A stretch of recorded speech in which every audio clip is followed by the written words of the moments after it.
gusto ko magiging solid ang ating mga kaso na ipa-file against the former president and on sino pa man na mga pa-file namin ng mga kaso. Mga kabayan, nagsanib pwersa itong kampo ni dating Senadora Leila de Lima at Franz Castro para sampahan ng kaso itong si dating President Rodrigo Roa Duterte. Sabi ni de Lima, solid ang ipa-file niyang kaso kay PRRD at sa kanyang mga kasamahan. Naniniwala si de Lima na si dating Pangulong Duterte ang nasa likod ng lahat kung bakit siya nakulong ng halos 7 taon. May balak din po ba kayong anumang direktang complaint laban kay dating Pangulong Rodrigo Duterte? Opo. Siya ang sumira sa pangalan ko, sa puri ko, siya ang sumira sa reputasyon ko. Siya ang nagpatrabaho dun sa mga witnesses na yon para magpalaganap sila ng mga kasinungalingan tungkol sa aking alleged drug links. Samantala, nanggagalaiti naman sa galit ito si Franz Castro matapos indyanin o hindi sumipot si PRRD sa kanyang inihaing kaso at sa ginawang preliminary investigation kahapon. Sana nandito siya, no, para ma-face niya or makita maano niya yung kaso, no, makita niya at makapag-submit siya personally nung kanyang counter affidavit. Binanggit din ni Castro ang pahayag ni dating Pangulong Duterte laban sa kanya kung saan ay pinagbantaan daw di umano ang kanyang buhay. Kaya ikaw, Franz, how do you solve the problem now? Kaya yung statement ko, yung komunista dapat patayin, kasali ka dapat. Well, ito na yung magpapatunay, no, na tinutukoy ako mula pa nung sa unang complaint natin. Ano ang masasabi mo dito, kabayan? Magiging tagumpay kaya ang paghihiganti ng kampo ni Castro at kampo ng dating senadora na si Leila de Lima laban dito kay former President Rodrigo Roa Duterte? Sama-sama nating panuorin ang buong video at pakicomment nyo po ang inyong mga reaksyon at sariling opinyon. Pero bago yan, muli po ako nag-iimbita sa mga hindi pa po nakasubscribe sa ating channel na Kabayan News PH, pakipindot po ang subscribe button at pakiclick na rin ang notification bell para lagi kayong updated sa mga bagong upload natin na legit at napapanahong balita. Maraming pong salamat. Nako, kahit pa paano, nakaka-adjust na po ako. Hindi po katulad nung unang araw, mga first 3 days ng pagkalaya ko noong November 13, nahirapan po ako mag-adjust.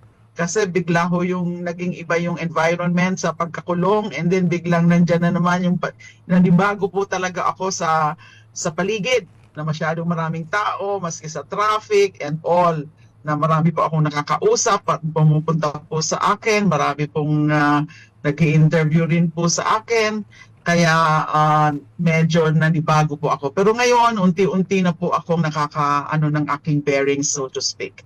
Yes, Senator, ano na po yung update po sa natitira po ninyong kaso doon sa Muntinlupa Regional Trial Court? Kailan po yung magiging susunod na schedule? Well, in fact, I understand the Senator is recently umattend po kayo doon sa pagdinig at nagpasa po kayo ng motion para sa pagbabalik po ng mga nag-recant na mga preso dito po sa Bilibid. Ano na pong update dito, Senator? Opo. Siguro alam nyo na isa na nga lang po ang natitirang kaso, di ho ba? Kasi na-acquit na po ako dun sa 2.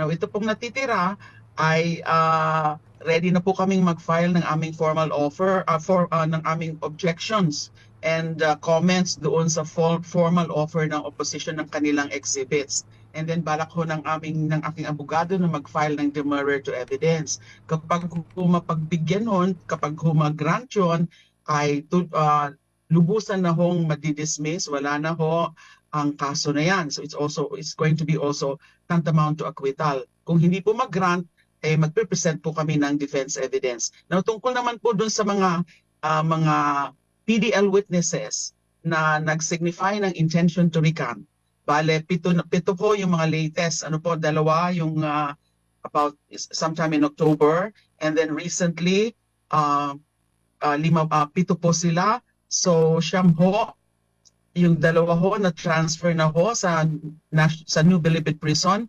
May motion po kami na kung pwede i-transfer din yung 7 na latest na nag-signify ng kanilang intention to recant para mas accessible sila at maging safe sila mas accessible sila sa mga magiging abogado nila kasi humihingi rin po sila ng independent lawyers para i-assist sila sa kanilang formal recantation. Kasi hindi pa po yan formal recantation. Nagpahayag lang sila sa isang sulat nila sa korte na gusto na nilang mag-recant o bawiin yung una nilang mga naging testimonya. Ma'am, ipupursige po ba ninyo ang kaso laban kina dating Department of Justice Secretary Aguirre at Guevara at sa iba pang individual na nagsulong ng mga reklamo laban sa inyo?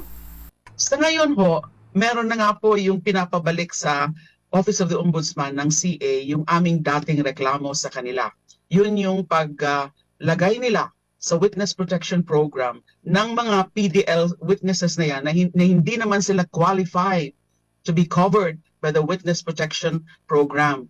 That is an outright violation of the Witness Protection Law because they were convicted of crimes involving moral turpitude. Ang nangyari ho kasi noon, our complaint against former Secretaries Aguirre and Guevara were outrightly dismissed by the Office of the Ombudsman. Kaya ho dinulog namin sa Court of Appeals. Sabi ng Court of Appeals, hindi tama yan, na basta nyo na lang dinismiss. Kaya pinabalik sa Office of the Ombudsman para magkaroon talaga ng investigasyon sa kanila, para pasagutin sila at magkaroon talaga ng tunay na investigasyon.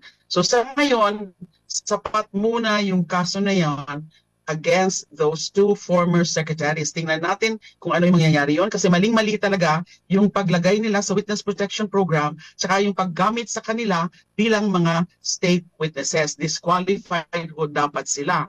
May balak din po ba kayong anumang direktang complaint laban kay dating Pangulong Rodrigo Duterte? Opo, pero pinag-aaralan pa po ng aking legal team ano exactly ang mga ipa-file sa kanya. Kasi wala pong duda sa pag-iisip ko na siya ang nasa likod ng lahat na yan. Siya ang nagpa-file ng mga kaso na yan. Siya ang sumira sa pangalan ko, sa puri ko, siya ang sumira sa reputasyon ko. Siya ang nagpatrabaho dun sa mga witnesses na yon para magpalaganap sila ng mga kasinungalingan tungkol sa aking alleged drug links. So meron ho kaming mga ipa-file na mga kaso against the former president. But sabi ko sa aking legal team, ingat din tayo kung ano-ano ang mga ipa-file natin. Kailangan yung meron talagang mga malakas na basihan. Hindi pwedeng basta-basta lang nagpa-file na wala namang magiging direksyon. Gusto ko magiging solid ang ating mga kaso na ipa-file against the former president and on sino pa man na mga pa-file namin ng mga kaso. Makikibahagi po ba kayo sa ICC case ni dating Pangulong Duterte at iba pa pong opisyal ng nakaraang administrasyon? Opo, kung kakailanganin. Handang-handa po ako na tumulong sa anumang kapasidad, anuman ang pwede kong maitulong, lalo na sa aking naging capacity noon as CHR chairperson na ako ang nanguna doon sa pag-imbestiga ng DDS killings.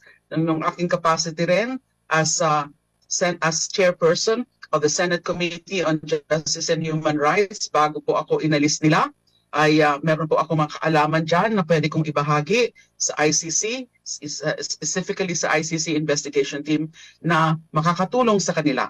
Kung hihingin nila ang tulong ko, I'm more than willing to do that para mapalakas lalo ang kaso against the former president and others that are implicated in those crimes against humanity of murder.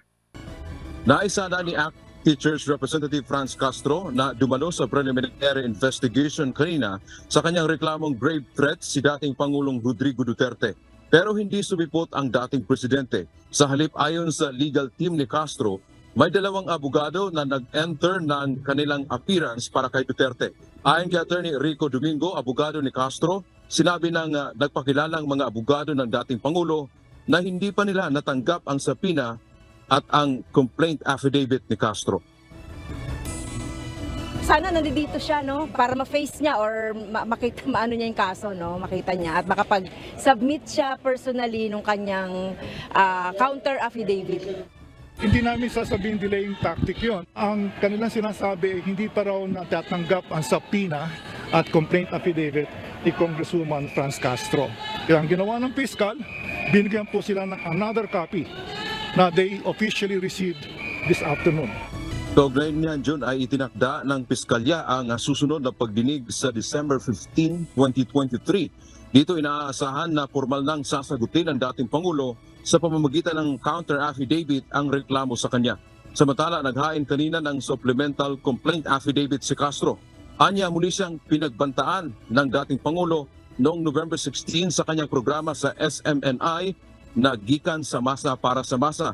Ito ay matapos na siyang magsampa ng reklamo noong October 24, 2023. Laman din ng supplemental complaint ko, no? Inulit niya pa, nakalagay dito, kaya ikaw, France, how do you solve the problem now? Kaya yung statement ko, yung komunista dapat patayin, kasali ka dapat.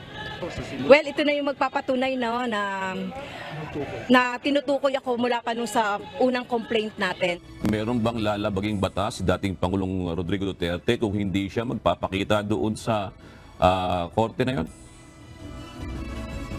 Yes, kanina dahil hindi nga siya nagpakita, Jun, ang kanila kasing argument dahil nga hindi pa nila natanggap yung sa PINA at gayon din yung complaint affidavit. So parang officially hindi pa nila na re-receive yung reklamo, kaya ang paliwanag dito ng kanyang abogado na si Roque, parang wala pa naman siyang pananagutan, wala pa siyang responsibilidad na sagutin kasi ano ba yung kanyang sasagutin kung wala naman siyang natanggap na officially nga reklamo. Pero dahil nga kanina ay natanggap na nila, ay inaasahan nating magsasubmit ang kampo ng dating Pangulo. 10 araw lang yan, Jun, ang binigay ng piskalya na sumagot sila. Pagka gano'n naman kasi, Jun, ay kapag hindi pa naman arraignment na talagang required yung tao na humarap, ay pwede mo namang abogado kasi preliminary investigation pa naman ito, Jun, wala pa naman sa korte ang kaso, ay maaari namang abogado muna ang haharap bilang representasyon doon sa inaakusahan o nirereklamo, tulad ngayon dito sa sitwasyon ng dating Pangulo, Jun.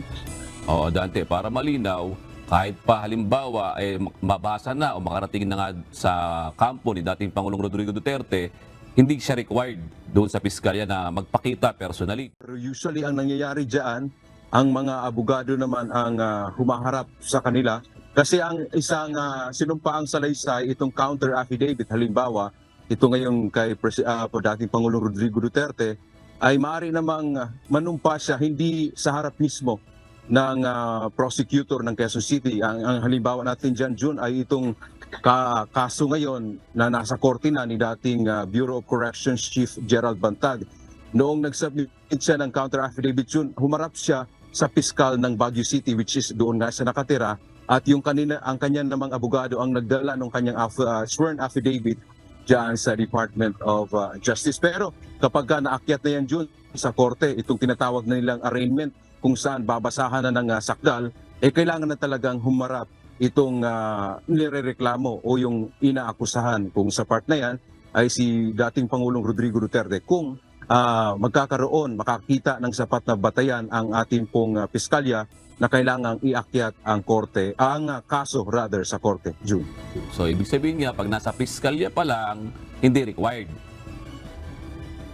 Yes, June, technically hindi naman required talaga ang humarap yung respondent sa isang reklamo, June.